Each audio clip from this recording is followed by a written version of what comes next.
I think it's great that we're doing this together. You lead the China Strategy Initiative, one of the Council on Foreign Relations' 4 main strategic initiatives.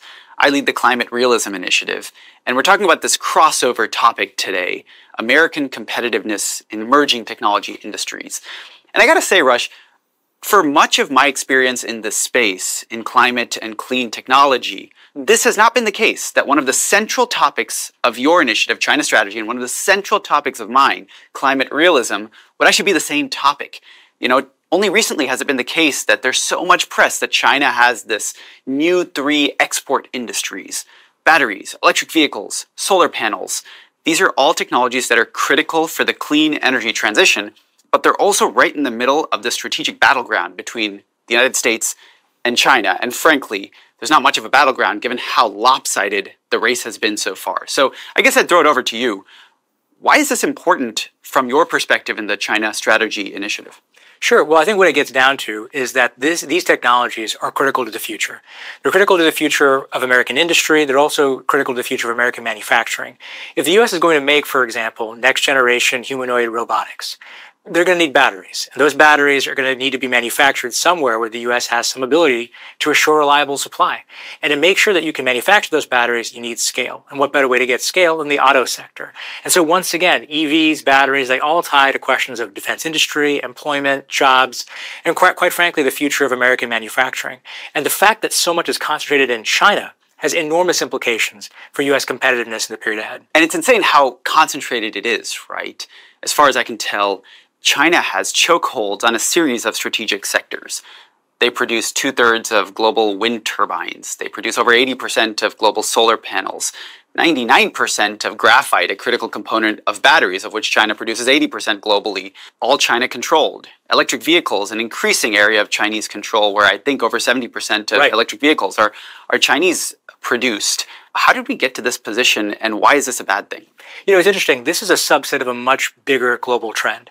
The share of manufacturing that China has controlled used to be only about 6% 25 years ago. Today, it's 30%. Now, 25 years ago, the U.S. was somewhere between 25 and 30. Today, we're at maybe 15 to 17. And in 5 years, China will be up to 40%. We might be down to 11%, according to UN statistics.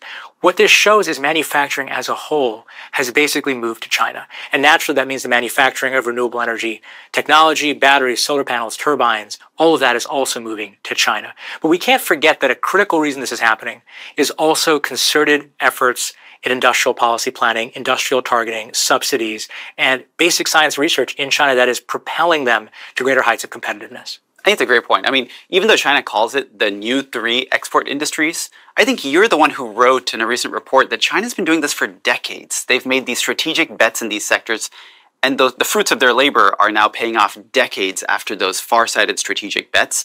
They're kind of the old 3 export industries that they planned 2 decades ago. This also surfaces an interesting point for me, which is, isn't it coincidental that all of these climate and clean technologies ended up being right at the center of this broader constellation of industrial technologies that you're mentioning? And it's not so much of a coincidence when I realized that, in fact, solar energy is fundamentally maybe the most obvious energy source for humanity. We get more energy from the sun every hour than the whole world requires every year. Electric vehicles are inherently more efficient than internal combustion engine vehicles. Batteries are the cornerstone of our modern economy, not just for clean technologies like electric vehicles, but batteries also can power drones and missiles and warfighter equipment, etc. It seems to me like all of these technologies that are at the core of the clean energy transition also just are fundamentally superior technologies in the long run, and we should be investing in them. I will say, though, you know, when I think about climate and clean technologies, there's a distinction in my mind between what I call technologies of abundance, solar, batteries, and technologies I consider of what I call scarcity. Technologies that if climate weren't a problem, we'd never really ever want to invest in these technologies because they don't have any other intrinsic economic value, like carbon capture, carbon dioxide removal. Like those don't matter, and they're economically drags if climate really isn't a problem. And so I think you and I, for this conversation, have been focused mostly on these technologies of abundance that have a dual purpose, both to reduce emissions and to provide a cornerstone for the modern economy. That's true. And those technologies of abundance, as you call them, they are supply-side technologies, right? It makes sense that a technology that allows you to harvest a nearly limitless energy of the sun and then store it for as much time as you possibly can will be valuable for manufacturing or for any number of purposes, right? These are technologies that push forward the future of what industrial equipment can do. And so naturally, whoever leads in that space isn't just leading in the fight against emissions, they're leading at pushing forward the frontier of what humanity can do with energy. They're energy technologies, not just clean energy technologies. A battery doesn't care whether the energy came from a nuclear reactor or a solar panel or a coal-fired plant. The battery stores the energy. And so I think you're right. The reason that we're focusing on this is precisely because this is the future. And if the U.S. is not investing in that future, then it's going to miss out. And imagine, for example, a country that missed out on the steam engine or missed out on electrification or missed out on mass manufacturing. That's what's at stake right now if we miss out on essentially these new energy technologies. I want to pick out a couple of these that you've mentioned, Rush. You just mentioned nuclear. You mentioned batteries earlier on. You want to say a word about nuclear? Is China eating our lunch on nuclear? Yeah. I mean, nuclear is shocking, right? America has been the leader in nuclear technology since, well, forever, right? Since the modern age. But now that's not really the case. We did invent essentially the technology for the fourth generation nuclear reactor, the safest reactor that's ever been designed. But we didn't scale up its production. We don't really know how to build it yet. Meanwhile, China took the technology, which we had in fact freely transferred, and is now investing in building that technology at scale. Right now, China is planning to build 100 nuclear reactors in the next 20 years. They're spending $20 billion at least annually on nuclear production. Right now, China's power generation is 2 times the U.S. power generation in total. But if these reactors come online and we stand still, it could go to 4 times or 5 times. And at that point, here's what is really crazy. It means China's per person energy production is greater than ours. And with a 1.4 billion person population, that is a shocking statistic. Cheap energy also has enormous implications for industry, for AI, for a variety of other industrial sectors. And quite frankly, no power has succeeded in being an industrial power without cheap energy. In fact, even Great Britain, when it was rising the ranks of industrial powers, was itself blessed with cheap energy. That's the risk that we face if we don't invest. I think it's a super important point, and coming from the community I come from, which is the climate, often environmentalist, and clean energy community, there's a little bit of a discordant note that strikes. There's a chart circulating on X, erstwhile Twitter right now, that says, look at China's energy use, and look at the United States' energy use, which is kind of stagnant in comparison, and look at China's rate of electrification of the economy, right? They're switching from combusting these liquid fuels to electrifying much of their economy in industry, for example, or residential. And the United States really is stagnating in terms of electrification. I think the point you're making is different from the point many of us climate folks have made historically. We have said it's a feature, not a bug, that America is using less energy because look at us, we're just more productive with our existing energy. And so therefore, we are decoupling GDP from energy and we will become more and more energy efficient and we actually don't need that much energy. Nowadays, with the revival of manufacturing, with the advent of AI data centers, which are truly energy hungry, I wonder if that conventional wisdom is wrong, that in fact, the country that has the most cheap and abundant energy is actually the country that's going to do quite well, and that metrics of energy increase actually are metrics of competitiveness. And here in the United States, you just made the point about nuclear, right? We are missing out on this tremendous energy source, which is nuclear. We don't build nuclear reactors nearly as fast as China does. China exports them and gets geopolitical leverage. We don't. When it comes to solar, China has solar panels that are what I once thought would be unfathomably cheap, less than 8 cents a watt. We pay 26 cents a watt because we apply huge tariffs and trade barriers on Chinese solar panels. So we have 3 times the cost of the Chinese cost of solar energy, which is the cheapest, most dominant force of energy around the world. So I just think that we in the climate community, we may want to reconceptualize how we think about energy. It's probably a good thing to have more energy, and that's, if I hear you correctly, Rush, that's the fuel for the economy. Well, I actually agree, and I think that probably there's something in the national security space we also need to reconceptualize. The fact that solar is so cheap might be the most significant energy finding of all time. I mean, you've written a book on this.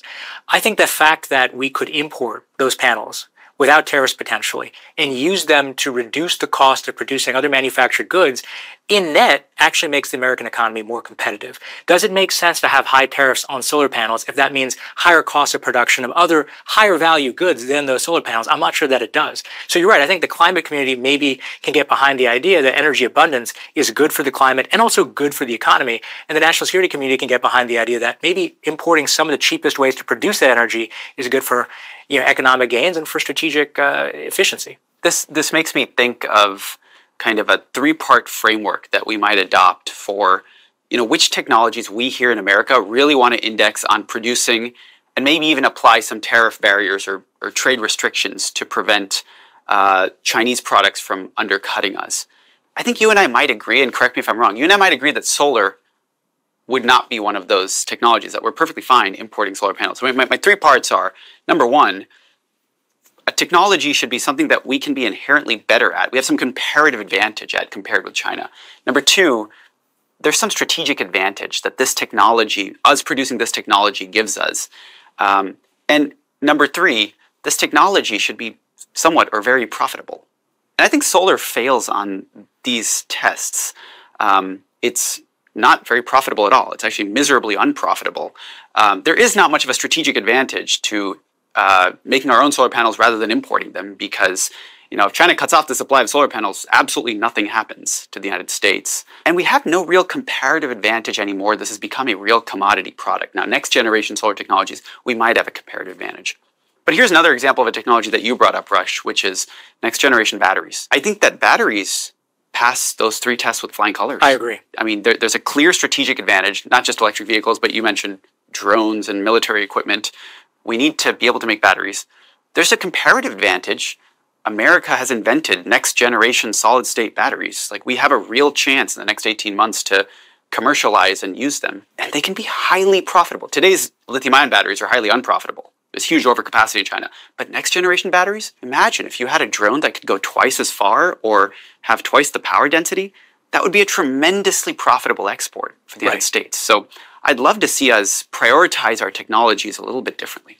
I kind of agree that batteries are critical. I mean, electrification is sort of a world historic trend. We sort of went through an initial wave of electrification back in the era of Edison, but there's sort of a second wave happening now with these batteries that have enormous capacity and they're increasingly smaller in size, right? So these batteries are pushing forward the frontier again of what technology can do, whether that's drones or whether that's humanoid robotics or whether that's making the grid more resilient. The problem is we don't produce them. Yeah. And I think there's a tendency to see batteries as a kind of climate issue, right? As a kind of green issue. But the truth is batteries, like the steam engine, are actually a hard industrial issue. We need to reconceptualize how we see batteries, not just as part of this broader effort to bring down global emissions, but also as part of an effort to win the future of technology, manufacturing. Even the arms industry is going to need next generation batteries. The one thing I would push back a little bit on is the question of profitability. I think one of the challenges that the U.S. has faced in maintaining its industrial base is we focus so much on quarterly profits and dividends as the markets have taken over everything, certainly corporate decision-making, that we're not able to do long-term investment. What China is doing many times is running losses in the short term because they want market share, and in the long term they think they can make it all back up on the back end when they're the last player standing. We have to be able to find financial instruments that allow us to invest in the future, even if it's not profitable today or tomorrow or the day after.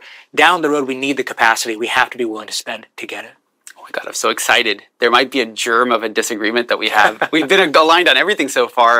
Definitely want to come back to this because I personally am very, very afraid of endless subsidies. But I do want to ask you, we agree on so much here. We want America to be competitive globally in batteries, in nuclear.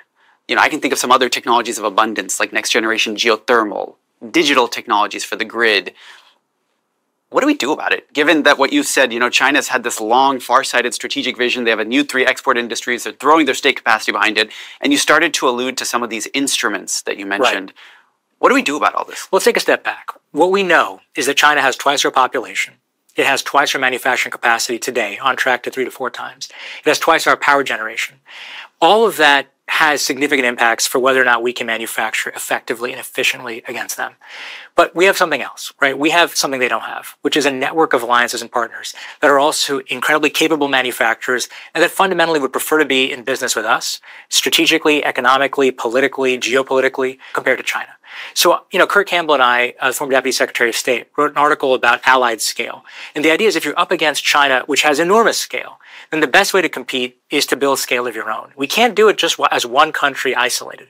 But if you combine the US and Europe and Japan and Korea and Taiwan and India and maybe Canada and Mexico, what you get is more manufacturing capability than China, more power generation, more patents, more scientists, more everything, more market share. And that is our path to scale. When you said we don't want to have endless subsidies, I agree. And the path to avoiding endless subsidies, the path to avoiding a Soviet-style economy, which is not going to be justified by market logic, the path to avoiding that is to pooling market share with our allies and maybe creating some kind of wall or moat against China's excess capacity. Not on every issue, maybe not on solar panels, but certainly on the ones that matter that we've talked about, like batteries or potentially nuclear. You add that to industrial policy programs that can create investment in industries that the capital markets won't fund. And you add to that the possibility of offtake, right? Guaranteed purchases by allies, by partners, by industry, by the military. And suddenly you've got a recipe for industrial success. It's not easy. It's not something that the United States is good at, but it's something that is essential. And we can't do it alone. If we work with others, we can get there in the next few years, but we have to move now. I guess I'd love to hear your take, because you've thought about this so much, Rush. You have a great foreign affairs article with Kurt Campbell on exactly this topic. And I remember reading that article and thinking to myself, I love it, I love it, I love it. For example, you and Kurt write that South Korea could be an important supplier in the supply chain for these products that we co-create.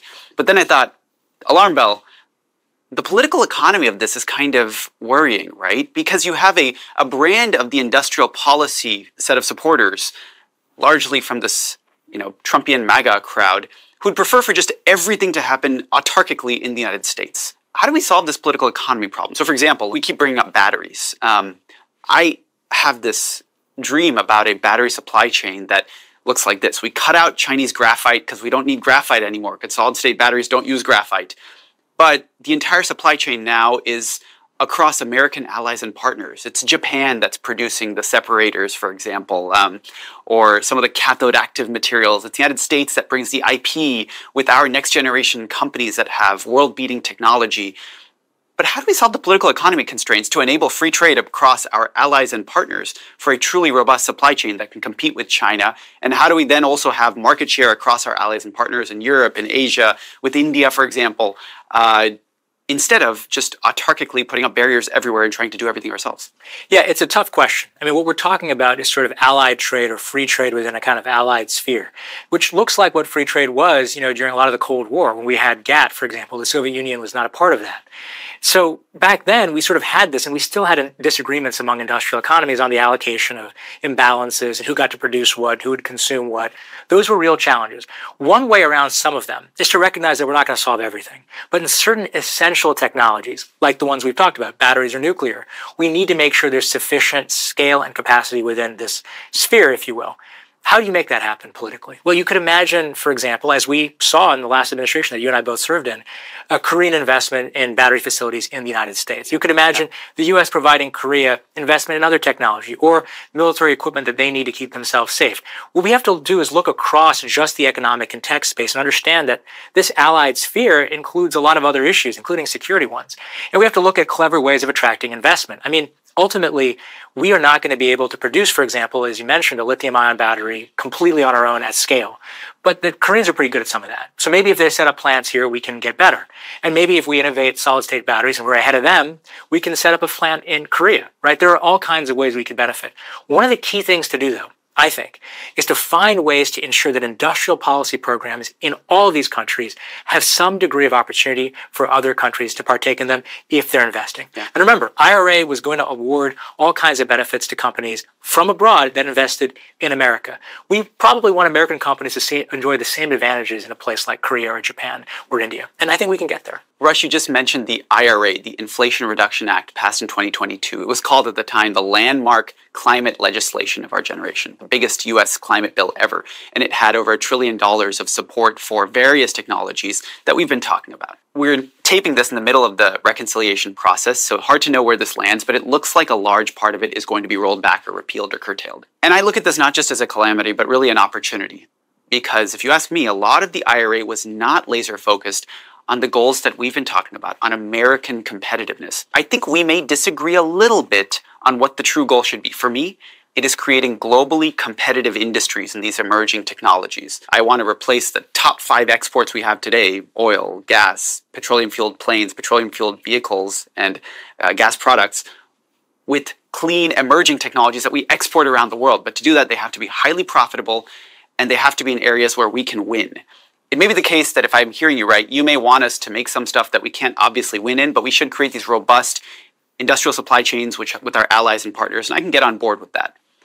Going forward, if we have a second shot, let's hope, at something that comes after the Inflation Reduction Act, the IRA, after this partial or full repeal, what should we do differently this time around? Yeah, it's an important question. IRA was sort of one tool that we had legislatively to get after this problem, but it's not the only tool available to the U.S. government. Take the Defense Production Act, right? I had a chance to testify just a few weeks ago before the Senate Banking Committee on the Defense Production Act and why it matters for competition with China in the industrial space. And quite frankly, the industrial opportunity that the Defense Production Act provides is a platform to invest in technology at scale and create capacity that the market might not otherwise create on its own. We can do a number of investments with, DPA, Defense Production Act, Title III, in batteries or other technologies to make ourselves more competitive in those spaces. You're right, we may not produce the capability to export around the world relative to China, but we will produce the capability to at least service our own needs, maybe the needs of some allies, and that can create scale that over time creates more efficiency and know-how. There's 2 points I got to make. One is, if you don't make something, you're never going to learn how to make it better. So once you lose manufacturing, you don't just lose that product, you lose all the future products that come from it. So we have to get back in the game. And second, the reality is that the United States, as a manufacturing country, has some disadvantages relative to China. We innovate in all these areas. We innovated in solar panels, we innovated in EVs, we even innovated in batteries. But China outscaled us. They produced, whereas we innovated. Whatever we do in the future, we may innovate again. But if they outscale us, we're not going to be competitive. So we have to find a way to get scale back. And that is going to require some loss-leading investment in some of these industries. It is going to require some agreements with allies and partners. And you know what, Vern? It's probably going to require some tariffs in a few sectors to make sure we have a moat to be competitive ourselves. Look, I think it's a great point. And I want, through our Climate Realism Initiative, for us to reconceptualize climate and clean energy much more through the lens of the national security and economic imperatives that you've been discussing. Some aspect of that is in line with what you've been saying. For example, in World War II, General Motors' production capacity was repurposed for military tank production. Similarly, there are lots of good national security reasons to have manufacturing, and I think I'm on board with many of these. I think what I'd like to see, there are a lot of unsexy things that we don't talk about that much. Under the Trump first administration, under the Obama administration, under the Biden administration, we've always had increasing funding for clean energy research, development, and demonstration, for these technology commercialization programs. They're not that expensive, right? The Inflation Reduction Act was over $1 trillion in potential expense before its potential repeal. But these programs were $10 to $25 billion a year, right? It's not a large expense. No. I think we can continue to invest domestically in our innovation ecosystem to make our technologies better. And I think that there is a potential for us to rebalance. I was not a fan of the fact that under President Biden, we spent over 90% of our battery investments on deploying today's technology and far less than 10% on developing tomorrow's technology. I'd like to see that kind of even out to 50-50 so that we can accomplish what you're saying, which is you just got to start building. It will build the muscle. And let's build the stuff we can actually win in. We're going to lose in lithium ion to China, but maybe we can win in next generation solid state. Yeah, I agree. I think funding the technologies of the future has always been an imperative for the United States, certainly since the Second World War. Right? That ecosystem, Vannevar Bush, Endless Frontiers, focusing on science and technology, created the American position we now all enjoy. But that position is fragile. And if we don't renew it every generation, then we miss the next generation of technology, because technology doesn't stand still, and neither can the United States. I do worry that the cuts to the National Science Foundation and to basic science research are going to imperil our ability to win those next technologies. But I also agree with you that it'd be nice to see our industrial policy efforts balanced in a way that achieves scale in the technologies we need today, but puts down payments on the technologies we're going to have tomorrow. And without some kind of balance there, other countries will bet on the future and get there first. Rush, this has been awesome. I'm so encouraged that there's so many things that we can agree on, but coming from such different perspectives. You're trying to advance American national interests in the face of this great power competition with China. And for me, one of the motivating aspects of my career is trying to solve this climate crisis. But there's one wedge issue that I wonder whether that will really divide our two initiatives or whether we'll be aligned. And that's on the role of China in the global clean energy transition. Look, there is no denying that China not only is the world's largest emitter of greenhouse gases, which is a really bad thing, but it's also the world's biggest investor in the technologies of tomorrow. We've talked about the new three export industries, which self-interestedly are very good for China for itself to win in. But they are, in fact, kind of doing the world a favor by exporting cheap solar panels to Pakistan, for example, or to India. And so I'm curious how you think about whether China is, in fact, doing the world a service by producing all of these cheap, zero-emission technologies, exporting nuclear around the world, or if, on balance, American interests are just degraded if China does very well in these new clean technologies. I think it really does depend on the issue. We all agree there's an enormous climate crisis that we have to solve. And yes, some of China's production can really put a dent in that crisis. But 2 or 3 points. First, we got to understand that some of the energy being used to produce those goods in China is far from clean, right? China still has an incredibly high mix of coal in its energy supply, and that's going to be the case in the period ahead. Second, China continues to build coal-fired plants around the world, perhaps even more significant than some of its investments in solar panels around the world. But put all that aside for a second. Let's take on very narrowly the question. If they can build all this stuff at scale and give it away to the world and basically take a loss, isn't that good? It is, unless you understand that this also forces disinvestment in other countries, right? That solving climate change or advancing the frontiers of energy is going to require some domestic support in all these countries around the world. They've got to have a stake in it. They've got to be able to benefit from that economy too. They've got to be able to make cars, for example. We can't all just buy Chinese cars. That's a strategic industry for every country. It always has been. So we have to ask ourselves, solar panels, all right, maybe it's not the end of the world if China makes the world's solar panels. But electric vehicles, batteries, that's a slightly different story. There, or nuclear, God forbid, we have to make sure that we also retain the capability to produce, to innovate, to scale, to find the next frontier of that technology. So I think it depends. I'm not sure that any question is purely categorical when it comes to a country as big as China and its role in the supply chain. And this is one of those complicated questions. And look, I gotta say, regardless of whether we think that China is being a good actor, a bad actor, or just a self-interestedly neutral actor, it's clearly in everyone's interest, maybe not China's, but everyone else's interest for the United States to step up on these clean technology industries. Yeah, this is the future, and we have to be a part of it. If we don't invest in these technologies, we're going to get left behind. And all these technologies, they're parts of a broader industrial ecosystem. Batteries are about a lot more than electric vehicles. If we don't have that technology, we can't do the stuff that comes downstream. We've got to be able to think long term. Man, I'm so excited. If we can get China specialists like yourself, climate and energy nerds like me, to agree on the same stuff and come at policymakers from different directions, build this bipartisan consensus behind American competitiveness and emerging technologies, the sky's the limit. Well, we'll start it here at CFR. Start here at CFR.